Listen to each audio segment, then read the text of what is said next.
On September 23rd, a woman who asked to be called Miss Richards gave us a tour of the mobile home she's renting on Santa Circle in South Congaree.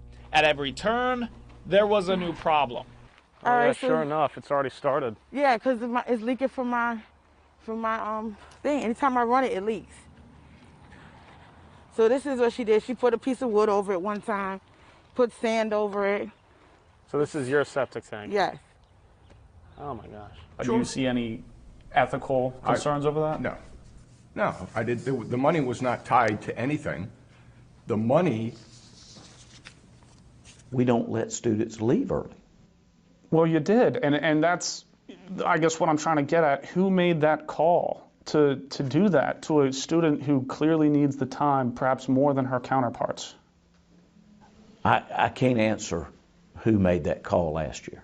Dondi, we're just off Sunset Boulevard right here, and obviously we're a step away, if you can tell by the background. We're actually down the hill, and the hotel where the actual situation is transpiring is off camera to our right. Now, we're away from it for two reasons. First is our safety. We don't exactly know what is transpiring in that hotel room. There is what appears to be a shot-out window. Again, that's just what it appears to be, but we don't exactly know who might be in that hotel room or what they might have with them. So we're obviously stepped away from that situation. Additionally, we don't want to broadcast where the officers are. There is a significant law enforcement presence here, several agencies, West Columbia Police, of course, Lexington County Sheriff's Department. You also have state troopers, and as you were touching on, especially when it comes to the traffic, they have blocked off a lot of roads. We'll see if we can maybe zoom in and show what we can here. Obviously, there's the Starbucks that Donnie was mentioning a little bit earlier, but you can see first responder vehicles have essentially blocked off multiple intersections, multiple roads. In order to get here, we had to take some back roads, and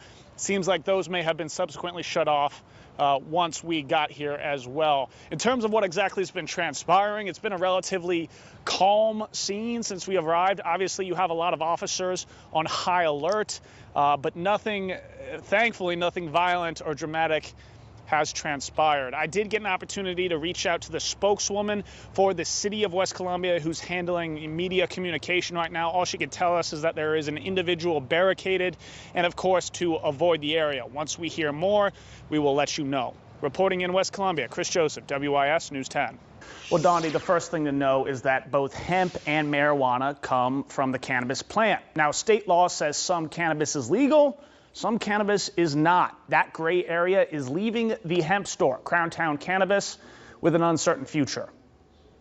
Columbia police officers and SLED agents streamed into Crown Town Cannabis this January, seizing up to 20 pounds of green plant-like material believed to be marijuana, and taking the store's manager in handcuffs. I can only compare it to if you were sitting watching your house being broken into or your family being violated in real time and feeling completely helpless.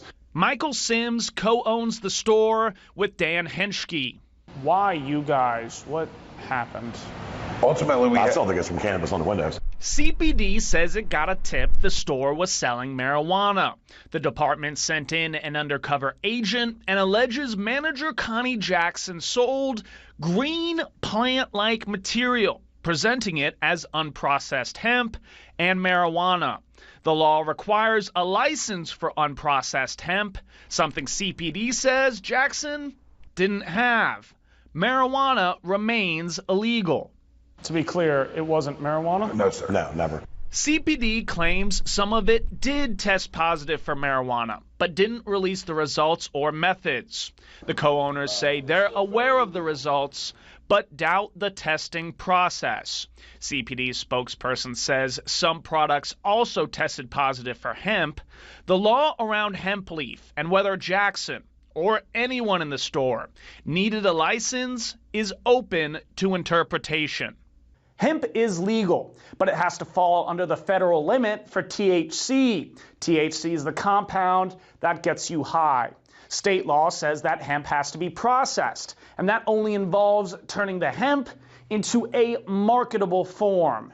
A 2019 opinion letter from the Attorney General's office says putting hemp leaf in a package doesn't cut it. But that opinion isn't the law. I want someone to explain to me how you can get something growing from a plant, dried, trimmed, and packaged or put into a smokable form in a joint without describing a process. Defense attorney Seth Rose represents Jackson. He's also a state representative at the General Assembly. Does anyone out there think that hemp flower is a major issue facing our community? Hemp flower. Hemp is legal. It's processed down into a flower. We asked Columbia Police to explain its views on processing hemp, but a spokesperson said the department simply follows the law. So we tried again. I'm Chris Joseph with WIS. Want to see if Chief Holbrook is here. Hoping for some information related to your hemp policy, how y'all delineate processed from unprocessed hemp. I can only call the secretary to find out, okay? That's all I would ask. Thank you, ma'am. The chief wasn't available and later declined to go on record. Meanwhile, the city's business license office threatened to withhold the store's license, saying there's been unlawful activity, convicting the store before the cases are decided. Well, who's been charged and who's been found guilty of anything illegal here? No one. So, I mean, you're telling me that I can't renew my business license due to what? We sat down with business license administrator Kelly Smith in her lobby, with a city attorney in the background. Why say unlawful activity if there have been no convictions? Well, I run the business license division, so my team is behind me, as you can see. I don't run CPD, so whatever investigations they have going on, I don't want to interfere with that. So CPD told you there was unlawful activity? Yes, absolutely. Okay. Had CPD provided you any documentation showing there had been convictions? I can't answer that. Well, there have been no convictions, so the answer is no. So again, where does the business license office find the authority to shut down a business if they can't prove unlawful activity has happened? So unlawful activity in my ordinance is based on information that I receive, and it's a judgment call that I can make based on that information. So you made that call. So why make that call? Because of the information that I received from CPD. Smith didn't elaborate, but CPD says it provided her information about the seizure. The city later provided the business license on several conditions, including the removal of cannabis signage. Why was it important to change the signage? It was mutually discussed. Why was it important to change the signage? It was mutually discussed. But the co-owners say their business has already taken a hit from the lost product, slashing their profits and forcing customers elsewhere. We're at a complete competitive disadvantage. They come in here, they ask for it, they leave because we're not allowed to carry it. Not everyone is following the same rules. I bought this green plant-like material in a store in downtown Columbia. At a second store, I bought this joint filled with hemp leaf. At all the other stores I visited, they told me they couldn't sell those products.